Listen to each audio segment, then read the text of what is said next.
Welcome to another amazing episode of Raising Private Money. I'm Jay Conner, your host, also known as the Private Money Authority. And it's on this show that we talk about how to raise private money for your real estate deals without ever having to ask for money, without ever having to chase money, without ever having to persuade or talk anybody into loaning you money. It's all about attracting the money. Well, my guest today, I'm so excited to have him on the show. He's raised millions of dollars as well of private money for his real estate deals. And so we're going to pick his brain as to how he has gone about. Actually, he raised $1.5 million in private money just by being on 2 podcasts. I can't wait for you to hear that story. Well, he's the founder and host of what's called Master Passive Income, which is a blog and a podcast. And it's about investing in real estate rental properties. So if you're a landlord and you're already having rental properties, or if you're someone that's interested in exploring the opportunity and the option of investing in real estate rental properties, then today is the show for you. Well, my guest desires to help you succeed in investing in real estate rental properties. Now, if we go back to 2004, my guest realized he would actually never be wealthy working for somebody else. So what did he do? He knew he needed to change something. Well, like so many of us, one of the first investing books that he read was Rich Dad, Poor Dad. And after he read that book, he knew he needed to become an investor. So what did he start doing? He started investing in real estate and earning cash flow all the way back in 2006. Of course, we know what was waiting for him right around the corner. That's right, the global financial crisis. So in 2016, he was able to quit his day job working for the local government. And since that time, he knows he is never going to have to work for anybody else again except for himself. Well, my guest believes that if you bless enough people, you're going to get blessed in return, just like Zig Ziglar says. You're helping other people get what they need and want. You don't have to worry about yourself. Well, my guest's desire is to give away as much free information as possible through his blog to help as many people as possible. I'm so excited to have my guest. You're going to meet him in just a moment. His name is Dustin Heiner, and you're going to meet him right after this. If you're a real estate investor and are wondering how to raise and leverage private money to make more profit on every deal, then you're in the right place. On Raising Private Money, we'll speak with new and seasoned investors to dissect their deals and extract the best tips and strategies to help you get the money, because the money comes first. Now here's your host, Jay Conner. Oh, my lands, Dustin, welcome to the amazing Raising Private Money podcast. I'm so excited to have you on. Thanks, Jay. And that was absolutely phenomenal introduction. You guys definitely did your homework. You guys know a lot about me, a lot more than most people when I go on shows and share. And so I really appreciate you having me on. I'm looking forward to sharing as much as I can. My goal in life now, my mission in life is to help 1 million people to invest in real estate. Because I found the more people, just like you said, that Zig Ziglar quote, the more people that I serve in this life, the better my life gets and the better their life gets. And so I just figure out, how do I serve more people? Because in the end, we all win. I tell you what, Dustin, you and I are on the same page, because after all, it's not about reaping. It's not about reaping. It's all about sowing, all about Man. leading with value. I can't wait to hear your story to share with my audience about how you raised $1.5 million from just being on 2 podcasts. After all, the name of this show is Raising Private Money. But before we get into that story, I would love for you to share, how in the world did you even get started in investing in real estate? Yeah. So like you said, 2006, I started investing in real estate, but I didn't start there. I started like everybody usually does. We're taught this pattern. You know, you go to school, you get good grades, and you take those good grades and you hopefully go into college or university, and then you get a piece of paper after getting tens of 20, maybe more thousands of dollars into debt. And then you get a piece of paper called a degree. And then you go and hopefully try to find a quote unquote career someplace. And then you work 40 plus years of your life and then retire at 65, 70 years old and hopefully live on 40% of what you saved the entire time. Well, I'm doing the exact same thing. In fact, I get the most stable, secure job you could ever think of. I work for a local county government in California doing IT. So California is not going away. Government's definitely not going away. And IT is not, or technology is not going away. So I get the most stable, secure job, sit down desk job. Well, I'm working that job. And at the same time, I've always been entrepreneurial. Started a few different businesses, even had a newspaper route when I was young because I wanted to have a business, but they were not enough to, make me become financially independent. And I was always working that job. Well, this is what really shoved me to invest in real estate. So my wife and I started having kids. I bought one property in 2006. And as I started investing, I realized I needed to become an investor because that's where I had made so much more money. My property did all the work for me, making $300-400 a month in passive income just from that one property. But even though I knew I needed to be an investor, life started getting in the way. And so my wife and I started having kid after kid after kid. Eventually, this is what really got me to say, I got it. This is all I need to do. So when my wife had her fourth kid, I went on paternity leave. That's where the dad stays home with the mom, changes poopy diapers and all that good stuff and bonds with the baby. Well, I get back to work after about 2 weeks and a Friday. In the same week I get back to work, a Friday at 3:30 in the afternoon, I get a call from my boss's secretary, like the top dog. And she says, Dustin, would you please come to the office? So I said, sure. And I hung up the phone. I paused for a second because I thought, why in the world are they calling me in the office? Like, this is not normal. And I've seen plenty of movies. Friday at 3:30 is not a good sign to get called to the boss. And I started thinking, no, there's no way I'm getting laid off. I've got great seniority here. My boss is saying I do a great job. And I remember about a month or two before this, there was some rumors or some rumbling going that there could potentially be layoffs because the county, it was a depression or recession, 2010-ish. And then, so I get up after shaking off, said, there's no way I'm getting laid off. I walked down the hallway to my boss's office, and this hallway isn't very long. In fact, it's kind of short, but every single step that I took, it felt like the hallway got longer and longer and longer. And it felt like my feet became lead bricks because the weight of potentially losing my job started crushing down on me. Well, I get down the hallway and I turn the corner and I see my boss's door. His door is closed and I see his secretary there, super sweet, nice old lady. And she says, Dustin, would you please have a seat? So I go and I take a seat and she's trying to console me with her eyes, kind of sheepishly grinning at me because she knows everything about what's going on. I know nothing about what's going on. Well, I go and I take my seat and I realize that if I get laid off right now, I started thinking, my goodness, if I get laid off, did I just waste my life? This whole plan that I've been told by other people, did I waste my life? And then I realized, oh my goodness, we just had our fourth kid. If I can't afford and food for my family, did I just become like, am I a failure as a father? Am I a failure as a husband, as a man trying to provide for his family? Well, as I'm sitting there, my hands get all clammy, my forehead gets all sweaty because the nerves are just crushing me. Well, the door of my boss's office opens up and out walks a coworker of mine with a piece of paper in her hands. She is noticeably distraught, noticeably upset, not necessarily crying, but you could tell her world's been devastated. She passes by me and my boss says, Dustin, would you please come in the office? So I get up and I go into his office and I get laid off. And this is the government. Nobody gets fired or laid off the government, but I did. And the reason why I tell the story is because of two things that I realized. So I take that layoff notice and I go back to my desk and I sit down and I realize two things. Number one, I need to get another job. I need to find a way to provide for my family. So I was really blessed, praise the Lord, to find another job in the same county. Another department wasn't having those issues. So check, got that. But then sitting in that chair, realized the second thing, that I need to make sure that this never, ever happens to me again. I need to make sure that nobody has the ability to take away my ability to feed my family. So right then and there, I realized that I need to stop letting life get in the way.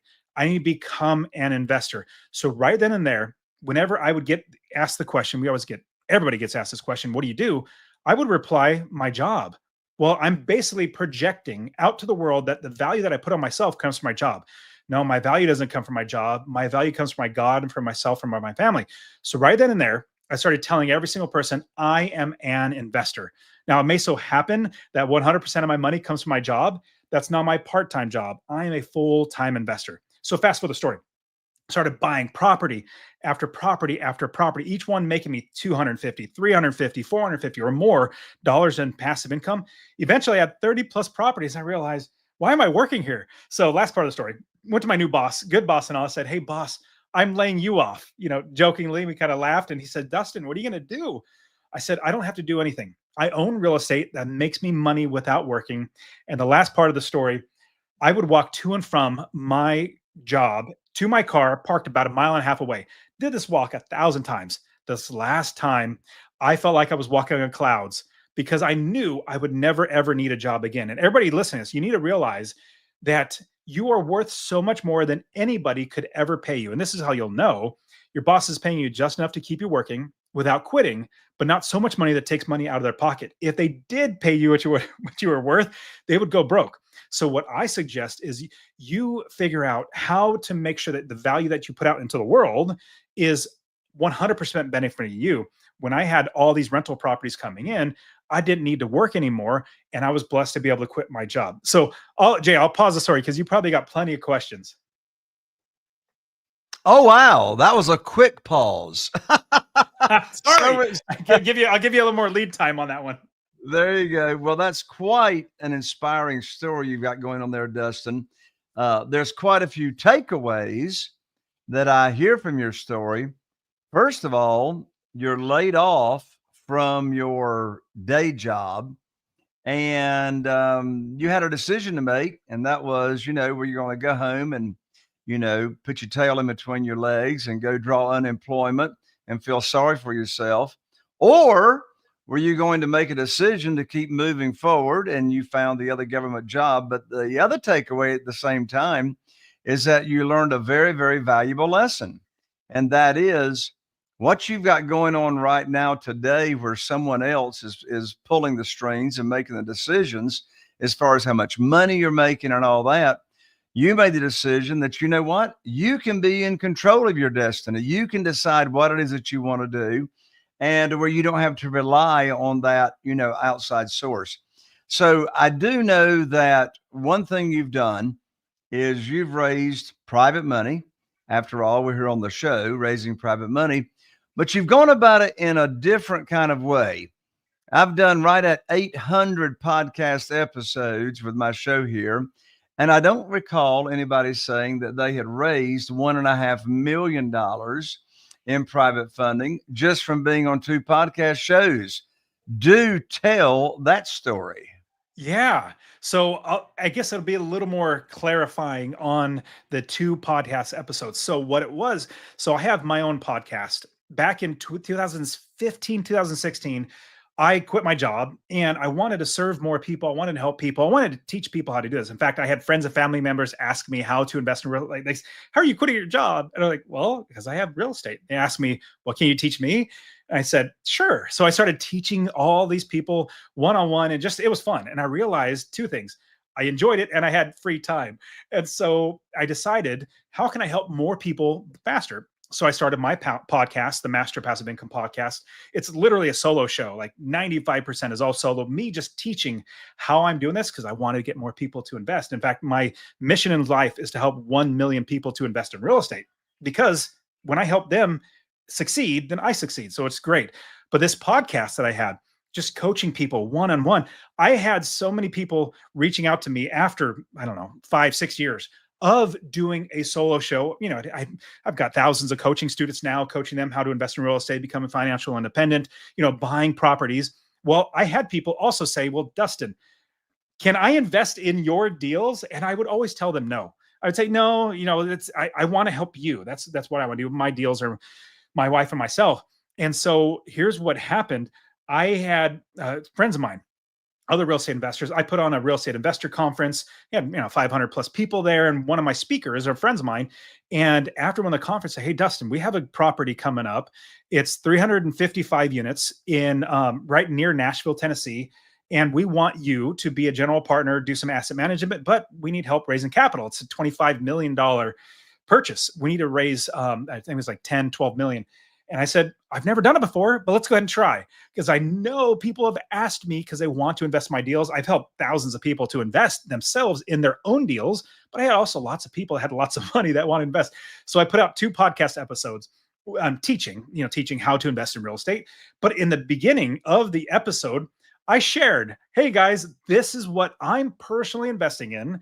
If you want to be a part of it, fill out this form. I gave them a Google form to fill out. Let me know if you want to invest. And I did 2 different episodes where I talked about how to invest in multifamily, how to make sure you're getting in the right deals, if you're going to be a limited partner where you're investing your money, what to watch out for. So I'm educating them how to do it. And I'm showing them this deal that I have is just phenomenal.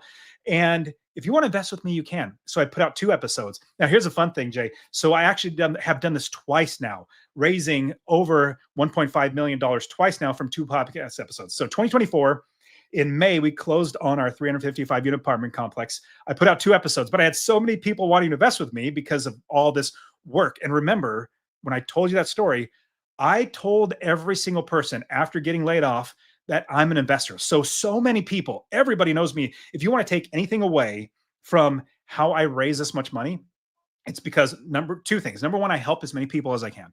But number 2, every single person that has ever met me since that day I got laid off, all they know is that I'm an investor. And so every single person that I've ever met already knows this. And so I put out 2 podcast episodes in 2024, and I got so many people that I stopped putting it out because I had to call everybody and get everybody. So we raised 1.5 total with my 3 other partners. We raised 12 million. And then just last month, we closed on 375 unit apartment complex in Chattanooga, Tennessee. Same exact thing. In fact, let me take that back. I did not even put out on my show that I was taking investors. I don't believe I did. I just called the original investors because I had a list of like 30 or 40 different wealthy individuals. And so I called them up and said, hey, I'm investing in this new deal. Would you want? And they jumped all over it because we got it for $60,000 a unit. We could literally resell it for $110,000 a unit now, and fantastic cash flow, all that sort of stuff. But what it really came down to, if you want to boil it, like I said, everything down, everybody knows me as an investor. And I've been doing it for a very long time, 10 years now. Knowing as an investor. But number 2, I've been helping so many people. When they listen to my podcast, they hear how much I want to help them. And in the end, they say, you know what? I trust Dustin. I've been listening to this guy every single week for 5 years or 10 years or however long. In fact, I have people say, Dustin, I found you. And for a month, I went back and binged and like I said, 400 episodes, solo show, 400 of me just teaching them how to do it. Dustin, I trust you so much. I'm giving you my money. So if you want to boil everything down, tell everybody that you're an investor from this point forward, no matter what, no matter if you don't have any properties now, everybody needs to know that you're an investor. Remember, I said, even though 100% of my money came from my job, that's my part-time job. I'm a full-time investor. But number 2, serve as many people as you can. When people trust you, when people know that you are there for their benefit, then they're going to want to invest with you. So does that help round out how I raise? Now it's 3 million now from 2 episodes from bringing all the people that wanted to invest with me. Well, one thing that you just said, Dustin, that's so important is your private lenders, your investors said, I trust you, Dustin. I want to invest with you. And that's really what it's all about. At the end of the day, our private lenders and our investors really are not investing in our deals. What they're really doing is they're investing in you, the real estate entrepreneur, your confidence, your experience, your ability, to make the deal happen. So I'm glad you shared that. Now, it sounds like, are most of your properties and deals that you're doing multifamily, or do you have some single family? So here's what I have. So I started investing back in 2006, buying residential. I love residential. In fact, I do it in my sleep. I've taught, like I said, thousands of people how to invest in residential. Absolutely love it. It's my bread and butter. I'm so confident in that because what I do is I build a business and that I make sure that I build income in that business. Like, I don't go into business to lose money. Same thing with every single residential property that I buy, that I own. I own it so that I can make money every single month. And that's how I become financially independent. I quit my job at 37 years old. I like the term successful unemployed. So that's number one, is I make sure that I build a business that, and number two is that I make income. So with 30 plus single family homes now, residential that are long-term, short-term, midterm properties are 30, 60, 90 days. And so I have lots of cash flow coming in. And stuttering. In fact, I invest in 5 different states: Ohio, Texas, Arizona, Tennessee, and Indiana. And these different states, all my properties are all spread out. And then my multifamily, I have 2 different big apartment complexes and general partner on, is a 355 unit near Nashville and a 375 unit in Chattanooga, Tennessee. So my residential is spread out all over, but I found that Tennessee's been really good for our, especially my general partners that I'm with. My other partners on the properties, they're really good at finding properties off market as well as hugely discounted. And so, like I said, the current property we just closed on last month raised almost 1.5 million total. We raised and here's the great thing: if you get a good deal, the money's gonna come out of the woodwork. Now, here's the thing: people say, "Well, Dustin, right now is the worst time to buy. Prices are high, interest rates are high." And here's my saying, or here's what I'll say: it's never a bad time to buy. Never bad times, just bad deals. Even in the best of times, you can buy the worst deal and you'll lose money. Right now, even though interest rates are high, prices are high, we're still buying properties. In fact, my daughter, who's 16 years old now, in January, so like 3 or 4 months ago, bought her first rental property. Obviously I coached lots of people, so I coached her. She took all of her savings, bought a property, and now she's investing. And so if you find the good deals, money will come in. So quickly getting back to that 375 unit apartment complex in Chattanooga, we needed to raise $9.2 million as a total, total GPs in 23 days, because this deal is so phenomenal. We're getting it for $60,000 a unit when we could literally resell it for 110 right away. In 23 days, we raised $9.8 million. We had to tell everybody, stop, don't give us any more money. We can't take any more. And so if you have a great deal, that's when the money's going to come in. And then if you're building out the people that know you as an investor right now, 2 years from now, 3 years from now, it's the long game. We're investors. We play for the long game. We build a business. We make sure we're making income. And in the end, more and more people will know you as an investor and they'll want to invest in all of your deals. Does that make sense? It does make sense, Dustin. So my question is, on your single family houses, how have you primarily funded those single family houses? Yeah, I'm going to tell you, I've used at least 16. I've counted them because I coach them now, and I have 16 different ways to get financing for my single family homes. Residential, when I say single family, like residential 4 units and below. So it could be 4plexes and below, but 16 different ways. And it could be my money, somebody else's money, a home equity line of credit. In fact, I'll give you a quick example. If somebody's saying, "Well, Dustin, I want to invest in real estate. I don't have any money." Well, if you have a house, that could be a great way. In fact, one of my students, give you a quick example or story. He's a pastor up in Sacramento.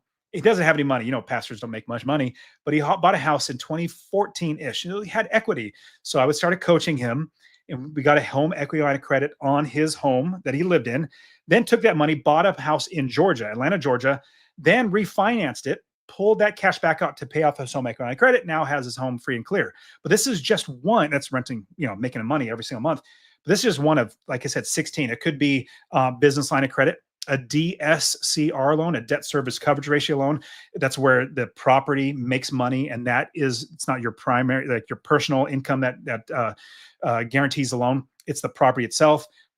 Private money. I've raised private money, like my dad. I said, "Hey, Dad, this is what I'm doing. I have 5 properties now. I need some more money. Would you want to invest in my deal?" He gave me a loan. Yeah, absolutely. So there's so many different ways to get financing and a lot of students or a lot of people that listen to my show, the most downloaded shows are how to finance properties and how to find those 2 things. But those are the easiest things. And you know this, Jay, financing is so easy. When you have an amazing deal, you're going to get so much money, and you just need to obviously know how these work out. But when a student brings me, or we have a bunch of coaches. Like, in fact, I'll say this: my students have graduated and they become coaches here at Master Passive Income, and we coach them because a lot of them say, well, I don't have money to buy the next property. You know, we scale to 8, 10, 15 properties. Well, we say, here are your options. Think of it like your tool belt. If you're a construction worker, you have a tool belt, lots of tools. Well, all these different tools will fit a certain thing that you're working on. You know, hammers and nails and ladders, and like everything is a different tool. All these different 16, 17 different ways, they're all different ways to get financing for property. Another quick one is, you know, taking over somebody's loan is subject to. Anyways, I can give you a whole list of them, but that's what we do. The financing is not the problem. The easy part is financing the property because there are so many ways to do it. I love it, Dustin. Well, I think you should really start talking to your doctor about getting a pill prescribed to you to give you a little bit more energy, give yourself a little bit more passion, give yourself a little more stamina. You're amazing, Dustin. I'm so excited to have you here on the show to share your passion, to share what you're so excited about, what you're passionate about. And I know that I've got a lot of people that are listening to this conversation that you and I are having. What's the best way for people to get in touch with you and continue the conversation with you? Absolutely. Would you mind if I give everybody a free course that would hopefully help them to invest? No, they should not get a free course from you. Absolutely not. No freebies. Absolutely give them a free course. Awesome, Jay. Yeah, so I created a course that I just give away because I want to help a million people. So you go to masterpassiveincome.com/free course, all one word, masterpassiveincome.com/free course. Or if you're listening on a podcast, it might be easy. You can text the word rental, RENTAL, rental to 33777. Rental to 33777. I'll give you my course where you can find you can build a business anywhere in the country. You invest all over the country, buy your properties, make sure you're making cash flow, become financially independent. I'll definitely give that to you completely for free. Text the word rental to 33777. Or you can listen to my podcast as well, Master Passive Income. You look up Dustin Heiner or Master Passive Income, YouTube or podcast, Apple. In fact, one fun thing is if you look up in Apple podcast, you look up real estate investing, I'm number one. It's great. I beat everybody. I'm number one in there. But you can listen to the podcast. I give away everything literally for free as well. But one other quick thing. So I've been getting started in social media. So if you want to find me on Instagram, I love sharing how to invest in real estate. I even love getting DMs. Like if you heard me on Jay's show, reach out to me, the Dustin Heiner, THE Dustin Heiner. If you just look at Master Passive Income or Dustin Heiner, you'll find me on there as well. But I love getting DMs, seeing how people are doing, seeing how I can help you and everything. But in the end, what I found, the more people that I serve in my life, the better their life gets and the better my life gets. And I feel more fulfilled in life because I helped another human being get what they want. Because I'm not driven by money. I have plenty of, I save literally 95% of all the money that I make to buy more real estate. And then now it's all about helping more people. Dustin, I love your heart. I love your attitude. I love your philosophy. We connect on so many different levels. Dustin, thank you so much. And for all of you that are tuning in and listening to the show, be sure and take advantage of the free gift that Dustin has given out there. And that is masterpassiveincome.com/free course. God bless you, Dustin. Thank you for joining me. Thank you, Jay. God bless you too. And there you have it, another amazing episode of Raising Private Money. And listen, you are one conversation away from making an impact in somebody else's life. What I'd like for you to do is just share this episode with just one person. Share this episode with just one person that you believe it would make a difference in their life, a difference in their investing career. One person that you'd like to make an impact. That's all I ask. In addition to that, if you've really been excited about tuning in, be sure to subscribe, like, and share. If you're watching on YouTube, be sure and ring that bell so you don't miss out on any upcoming amazing episodes. I look forward to seeing you right here on the next episode of Raising Private Money. Are you feeling inspired by the knowledge you gained in this episode?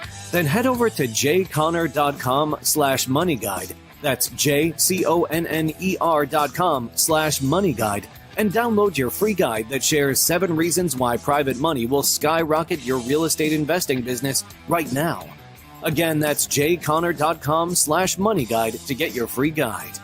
We'll see you next time on Raising Private Money with Jay Conner.